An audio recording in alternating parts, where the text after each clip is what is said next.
dicono subito. Non dovresti dicono farlo. Eccoci qua, rientrati in studio. Allora, professor Casen, introduciamo anche un premio di produttività, cosa dice? No. E mettere incentivi, il miele sullo zucchero, no, non è possibile, perché poi se lo spartiscono, poi il premio di produttività di che? Bisogna partire da quale livello noi produciamo e da là in su. Ma diciamo che intanto la risposta del sindacato è un po' debole. Quei dipendenti sono stati cacciati dal sindacato o sono ancora iscritti al sindacato? Sono 24 le sigle sindacali, cioè non 3. Uno pensa il sindacato 3, no, qualsiasi 24. sia, qualunque sia il sindacato, la prima cosa dice tu non sei un lavoratore, quindi non puoi essere iscritto al sindacato. Certo. C'è poco da fare. Eventualmente si potranno fare un sindacato per conto loro, nel senso che si autosindacalizzeranno, si riuniranno e potranno fare sciopero ad oltranza, così non vengono pagati, potranno fare ferie ad oltranza, potranno fare tutto quello che vogliono. Ma soprattutto una cosa, uno che fa una cosa di questo genere, che non è poca cosa, deve essere segnalato. Nel suo curriculum deve esserci questa cosa, perché è una mancanza veramente importante. Poi se parliamo della burocrazia, la burocrazia purtroppo in Italia è oberata da troppe leggi. Sia il cittadino che deve adempiere a un sacco di cose che non servono più. Vediamo l'Inghilterra, dove non ha nemmeno, ha una Costituzione del 1400, 1300 e non ce n'è più. Cioè non hanno bisogno ogni volta di fare leggi su leggi, le leggi ci sono. Il problema è che quando vengono licenziati, come diceva poc'anzi, dei dipendenti che rubano all'interno di un aeroporto, il giudice non può essere così formale da prendere la legge, spaccarla in quattro e dire sì, tutto sommato il reato c'è, ma non può essere licenziato. Non è possibile. Dei dipendenti corrotti sono stati licenziati dal Ministero e sono stati reintegrati, nonostante avessero preso la bustarella. Perché alla fine poi queste cose non si sanno, si fanno le riprese, eccetera. Ma io vorrei sapere alla fine quanti di questi effettivamente staranno a casa. Questo è il problema più grosso, ma soprattutto non può essere un dipendente che giudica un altro dipendente. Io parlo di ministeri perché ne abbiamo un'esperienza purtroppo abbastanza amara. Hanno dei poteri, partendo dall'usciere e arrivando fino al direttore generale, che sono mostruosi. Non c'è un ministro che riesce a smobilitare questa situazione. E quando io ho parlato più volte con alcuni funzionari di alto livello, dicevano ma i ministri vanno e vengono, i sottosegretari vanno e vengono, noi restiamo qua. Per cui basta adeguarsi a quelle 4 esigenze, soprattutto all'epoca della Prima Repubblica, dove i governi duravano al massimo 8 mesi, per cui il funzionario era lui che comandava. Quando arrivava il nuovo ministro che non capiva niente di quella incombenza che gli avevano dato a livello politico, il funzionario risolveva tutto a modo suo e bastava che le cose in qualche maniera andassero avanti. Non abbiamo competenze. Abbiamo troppe leggi e abbiamo funzionari che sono troppo potenti. Allora, negli Stati Uniti arriva un nuovo ministro, perlomeno ad alto livello, porta i suoi uomini, perché è sicuro, anche questo è un altro fattore fondamentale, porta i suoi uomini perché è sicuro che se deve fare determinate operazioni, se deve portare avanti quello che è stato poi la promessa elettorale, riuscirà a farlo, altrimenti no. E invece, di qualunque origine abbia il ministro italiano, si ritrova uno di fronte che assolutamente non vuole adeguarsi a quelle che sono le sue esigenze, salvo prebende megagalattiche e allora sicuramente adempirà quelle che sono le richieste che gli vengono fatte. Questo è il problema dell'Italia. L'Italia va riformata, va bene questo provvedimento di Renzi, ma come dicevano prima è limitativo, tocca la classe più bassa e bisogna partire dall'alto, la consapevolezza. Certo. Ci sono tribunali a Roma che non funzionano, ma non sono i poveri galoppini del tribunale. Non funziona l'organizzazione, ma non funzionano i giudici che scrivono fuori il cartellino sono malato, poi mandano la visita medica successivamente. Non è possibile. Certo. Dalla tua Anna, prima sentendo i cittadini un po' si coglieva anche come dire, un po' erano un po' disincantati, dicevano ma forse in Italia è un po' così. Il fatto, i furbetti del cartellino abbiamo visto non ci sono solo in un posto, il fenomeno è piuttosto diffuso. Come accennavo prima, qui stiamo parlando di dei cambiamenti veramente grandiosi che si deve fare per passare, no, come si diceva prima, da una burocrazia nemica a una burocrazia amica della popolazione, eccetera. E il senso di questa riforma globale che stiamo facendo è proprio questo. Poi naturalmente bisogna andare nei dettagli anche della cosa, perché prima per esempio si è parlato di aumento di spesa, no? Per esempio l'aumento di spesa nella sanità. A parte che questo aumento si è abbastanza arrestato ultimamente negli ultimi anni, no? E poi c'è stato anche uno spostamento forte di spesa proprio per il cambiamento anche tecnologico che c'è stato, no? Comprare quei macchinari, quelle cose che tutti ora noi vogliamo, giustamente, no? Perché tutti vogliamo gli esami migliori, eccetera, i farmaci, le altre cose, e questo ha fatto comprimere a verso il basso la spesa per il personale. Voglio dire una cosa sul discorso del contratto che manca ancora da 7 anni. Di fatto è successo che nella pubblica amministrazione è stato fatto una specie di patto: noi non licenziamo le persone, cioè, e non aumentiamo gli stipendi, mentre nel privato, cos'è, 1 milione di persone in meno ci sono adesso rispetto a 7 anni fa. Insomma, cioè c'è stato, voglio dire, licenziare le persone che hanno vinto il concorso appunto è impossibile, no? Cioè, che... praticamente c'è stata una specie di patto fatto negli anni precedenti in cui teniamo tutti mentre dalle altre parti si licenziava, nel pubblico impiego le persone si sono tenute, però in cambio, tra virgolette, non gli si è aumentato lo stipendio, perché eravamo in anni di crisi. Quando cala il reddito e lo stipendio viene anche mantenuto uguale, appunto, in realtà c'è una perdita di salario, di potere d'acquisto. Però c'è stata una perdita di potere d'acquisto. Se io mantengo il mio salario inalterato nel corso degli anni, vuol dire che cala il mio potere d'acquisto. C'è stato un calo, c'è stata una depressione, però questo è stata una cosa che nel settore privato è andata ancora peggio, proprio perché lì le persone sono state lasciate a casa. Invece nel pubblico non ha lasciato a casa proprio perché non poteva farlo ed era giusto che non lo facesse. Questo non voglio giustificare nessuno. Adesso se il reddito riprenderà a salire, se come è successo un po' quest'anno e come pare che succederà anche l'anno prossimo, si potrà anche mettere mano a un incremento salariale sulla pubblica amministrazione, che mi auguro anche qua sia, anche se non è facile misurarla e definirla, legata alla produttività. Cioè bisogna pagare di più chi merita di più e chi è disposto a lavorare anche di più e meglio.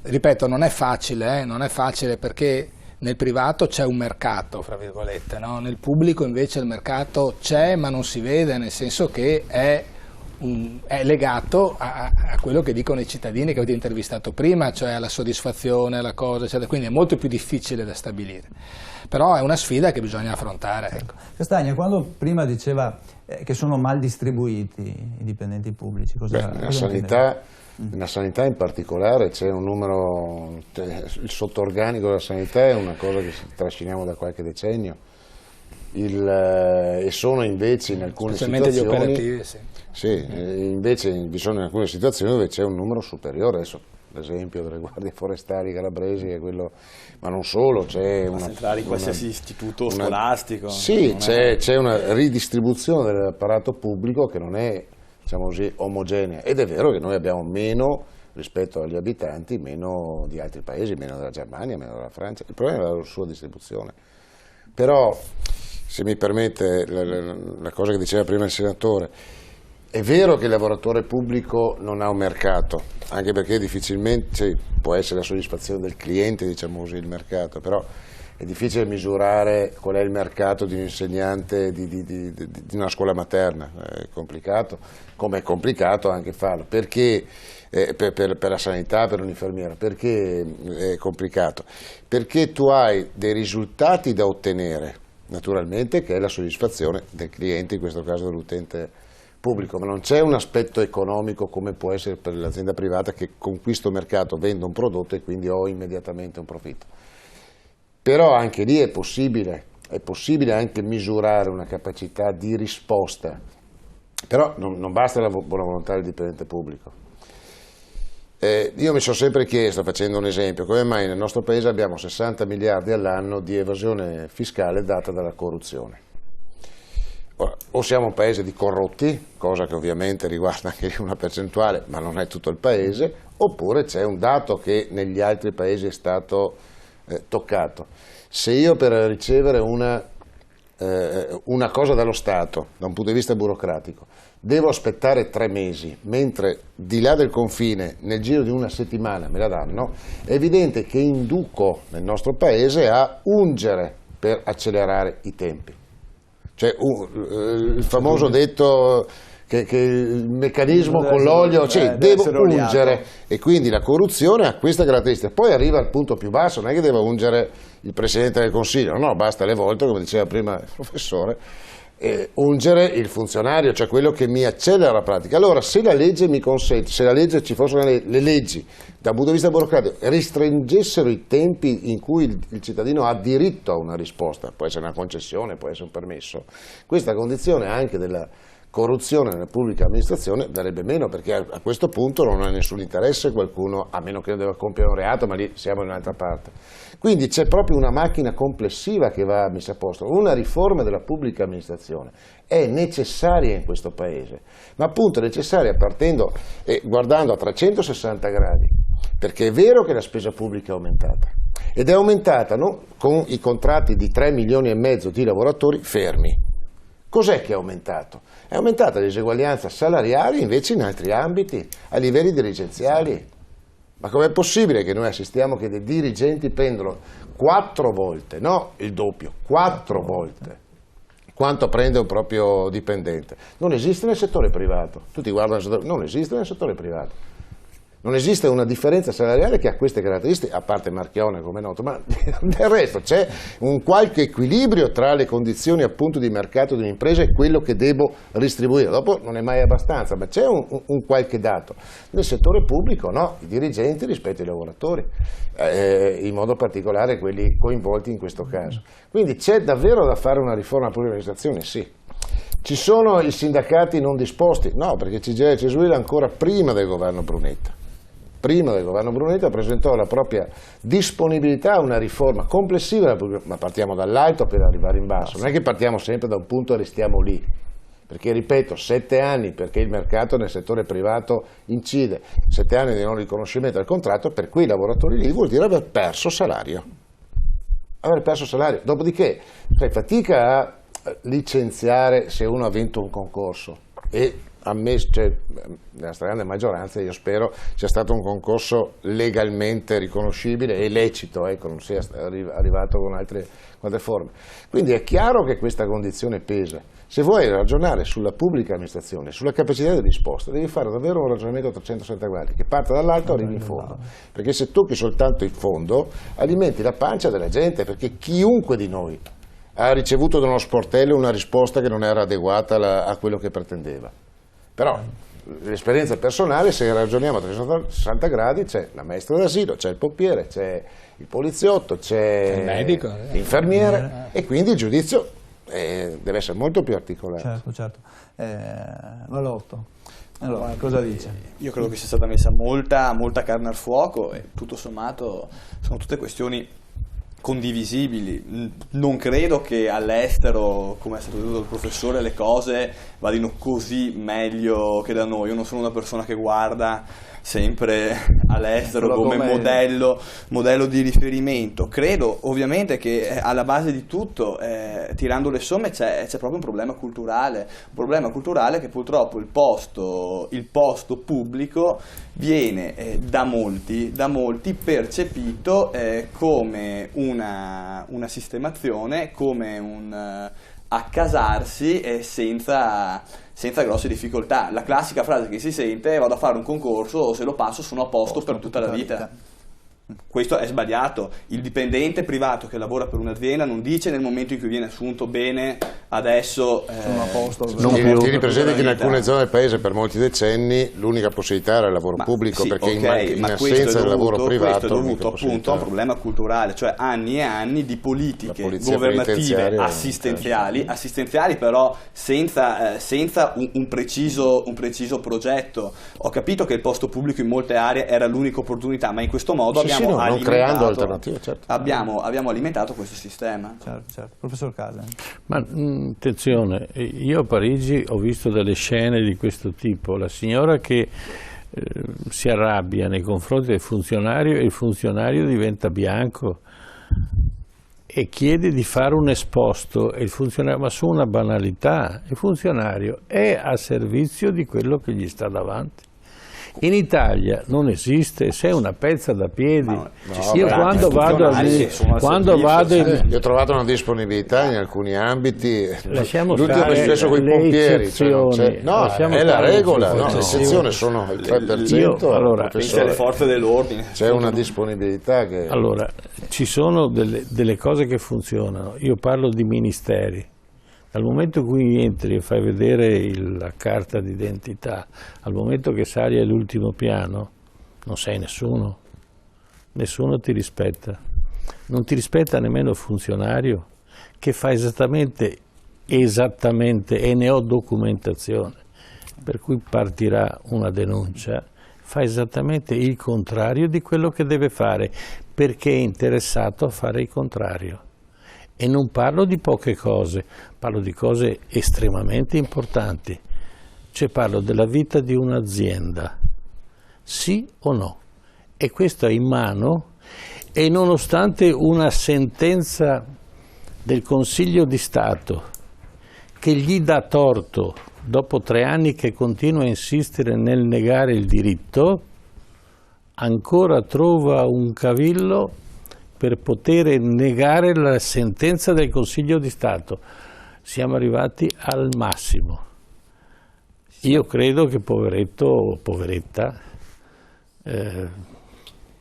fosse malata di cervello o c'erano delle altre cose importanti dietro. E questo non è un caso, perché parliamo di un bando dove c'è stata una selezione che non corrispondeva assolutamente alle norme del bando. Tutti sono andati dove dovevano andare secondo un criterio che non era quello del bando. Questo è il problema, e parliamo di cose ad altissimo livello. Ma indubbiamente, ma al di là della fattispecie specifica che lei ha descritto, che io non conosco chiaramente, però qui è un esempio di un sistema dove purtroppo le persone non pagano per le azioni che vanno a porre in essere. Indubbiamente, però non si può fare di ogni erba un fascio, ci sono tantissimi operatori magari che lavorano anche a livelli più bassi.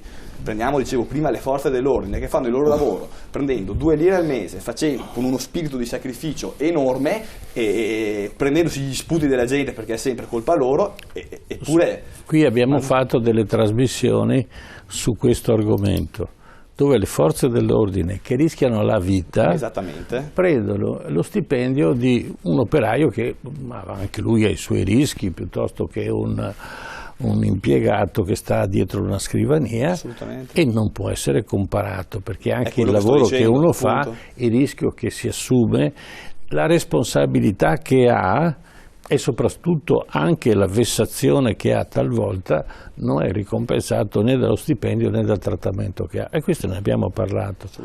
Ma stiamo parlando di delle cose che non funzionano, e ce ne sono una quantità mostruosa. Ci sono dei ministeri, ma ci sono degli uffici statali che sono messi là per divorare il denaro pubblico. Vogliamo dirne uno per caso? L'ANAS. Io vorrei che Renzi prendesse l'ANAS e facesse una bella radiografia e poi verremo fuori a capire che cos'è questo ANAS, che non è colpa di Renzi, perché purtroppo Renzi si sta ereditando tutta una serie di cose che sono state consolidate in tutti questi anni, decine di anni. L'ANAS ha 70 anni, compie 70 anni.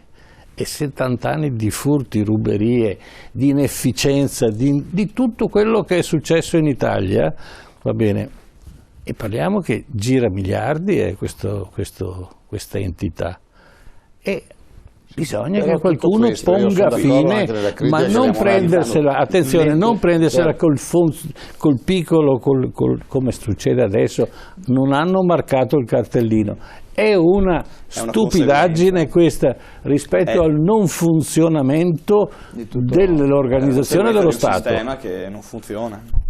Ma bisogna darne, sì, e bisogna soprattutto collaborare, perché io capisco che la politica deve fare la sua funzione di contrasto, ma quando si contrastano certe azioni che fa Renzi, che sono palesi, bisogna dare atto che fa delle cose giuste, che lo faccia Berlusconi, che lo faccia Monti, che lo faccia chiunque lo faccia, fa una cosa giusta, bene, è una cosa giusta.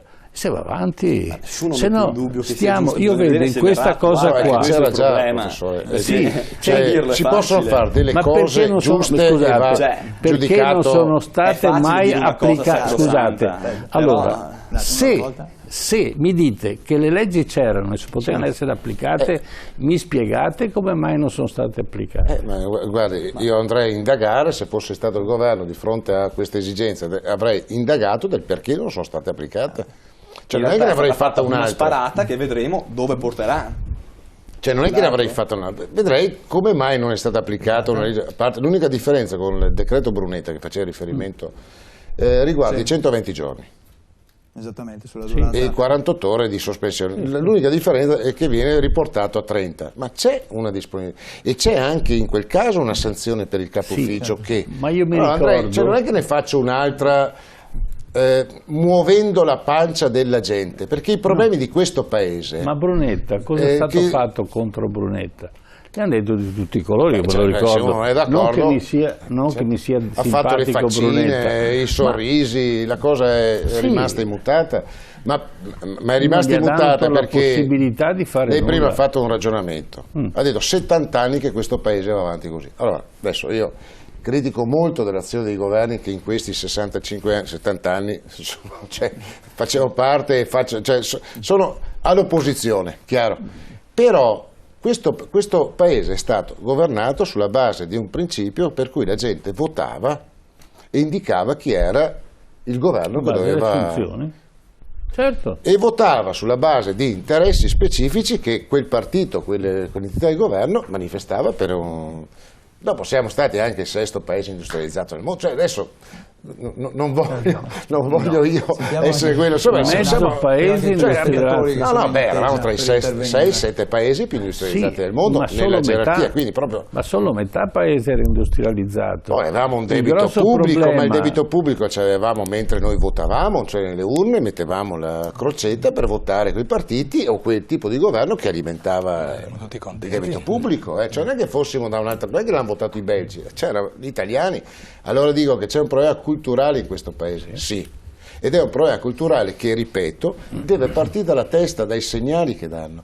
Allora, adesso in battuta sulla rete, in questi giorni, dopo ha detto i furbetti del cartellino e ha fatto vedere dei parlamentari, delle fotografie dei parlamentari, quelli che votano a 2 mani, a 3 mani perché pianisti, non c'è il pianista, quello che era stravolto molto probabilmente dopo la discussione sulla finanziaria, immagino, perché stravolto. Vedere quando sei là da 14 ore, ragazzi, no, adesso però allora l'idea che in questo paese la politica abbia questa si parli con i cittadini cosa pensate dei politici, credo che il politico sia Castagna, però confermo che abbiamo un telespettatore che è in attesa, signor scusa, Antonio. Il signor Antonio, buonasera signor Antonio, da dove chiama lei? Buonasera, sono Antonio e chiamo da Padova. Prego. Allora, io sono molto preoccupato, perché dico questo? Perché in 3-4 anni, che comunque prima che l'Italia non andasse bene, l'avevamo anche capito tutti quanti, ma però la mia preoccupazione è che sono 2-3 anni che abbiamo sempre perso. Io chiaramente non ero per Berlusconi, guardi, non mi interessa Berlusconi, quel che è, però se noi guardiamo un po' la realtà, da quando è andato giù Berlusconi le cose sono peggiorate, disoccupazione. Adesso io mi domando una cosa, con la scusa di questa crisi io è da 4 anni che non percepisco nessun aumento, con la scusa di questa crisi. Però per quale motivo che tutti i parlamentari, i deputati, quella gente là, ci sono aumentati gli stipendi e anche i redditi annuali? Gente, e parlo del signor Monti che da 220.000 euro si è portato a 770.000 euro. Io non è che dico fa male Monti a prendere questi soldi là, fate quel che volete, ma perché devo pagare io? Perché a me bloccate le pensioni e io già 5 anni ci prendo sempre, anzi mi cala anche perché aumenta le tasse? E questo, cioè la gente, io ho bisogno di capire, se uno prende tutto il stipendio, li consuma, ma cosa se ne fa Monti di 770.000 euro all'anno quando consuma come un poveretto, neanche va a mangiare magari perché è già vecchio, ma perché si deve dare la possibilità a questi qua di beccare una barca di soldi e i giovani sono a casa a lavorare? E noi sì che parliamo di quelli che fingono che vanno a lavorare, che vanno a fare la spesa, che va. Ma signori miei, ma questi qua è qui con una furberia, i furbi sono dall'alto e gli altri cercano di fare i furbi, ma i furbi si mangiano gli uovo e via discorrendo. Ma signori miei, bisogna svegliarsi qua, perché io ho a casa i bambini da lavoro, Dio santo, e poi vedo che purtroppo la nostra nazione fa tanti interventi per gli anziani, per quei 4 che sono là a Roma che prendono una barca di soldi e i giovani sono a casa a lavorare, e questo qui io non lo trovo dalla testa. Signori, grazie, buonasera. Grazie a lei, grazie signor Antonio, grazie signor Antonio. Abbiamo anche la signora Michela, la facciamo intervenire subito. Buonasera signora Michela. Buonasera a lei, a tutti gli ospiti e all'editore. Caro editore, lei ha accennato all'ANAS, aggiungo pure il CNEL, la RAI, eccetera, eccetera, eccetera. Tutti i carrozzoni che sarebbero da scoperchiare, giusto? Sì. Comunque vado avanti, sempre sintetica perché ne avrei da parlare per mezza giornata. Voi avete parlato dei furbetti. A me interesserebbe sapere come mai non è stata portata alla ribalta tutti questi anni. Le pensioni baby non sono mai state portate alla ribalta quando si andava in pensione nel pubblico impiego a 16, 17, 19 anni, e adesso si ritrovano anche mie amiche e mie coetanee che a 70 anni sono da 30-40 anni che vivono di pensione, e non mi sembra giusto che la sottoscritta che ha lavorato in fabbrica e che poi è rimasta a casa a lavorare, e ripeto a lavorare come casalinga per tirare su figli e famiglia, a quasi 70 anni non abbia 5 centesimi di pensione ancora. Vi sembra giusto tutto questo? Poi un'altra cosa, avete parlato di 60 miliardi di evasione fiscale. Io dico che la CGIA di Mestre ci ha detto che l'inefficienza della pubblica amministrazione ci costa ben 120 miliardi annui, l'inefficienza della pubblica amministrazione. Poi hanno citato la Regione Sicilia, ad esempio, che ha dei avvocati esterni che fanno consulenze esterne, con tutti quelli che già c'hanno in regione, fanno consulenze esterne più di quelli della Casa Bianca. Un'altra cosa volevo andare, e poi chiudo, anche se dovrei dirne altrettante. Io ho sempre visto qui in Veneto tanto pubblico impiego del centro-sud. Siamo noi che andiamo al centro-sud, oppure i veneti si sono sempre accontentati di quelli che ci arrivavano dal centro-sud? E non è una polemica, guardate che non è una polemica, perché vedete, i nostri giovani che non trovano posti di lavoro potrebbero benissimo andare nella nostra pubblica amministrazione veneta, anche perché si diceva in Friuli Venezia Giulia l'altro giorno che hanno assunto degli insegnanti in Friuli Venezia Giulia e si ritrovano con meno studenti dell'anno scorso e non sanno cosa far fare a questi nuovi insegnanti. Grazie. Grazie a lei, grazie allora signora Michela, grazie del suo intervento. Allora adesso chiudiamo qua con questi interventi dei nostri telespettatori, questa prima parte della nostra trasmissione, e adesso andiamo in pubblicità e poi rientriamo e parliamo del disegno di legge Cirinnà, e anche qua c'è parecchio da dire. A tra poco.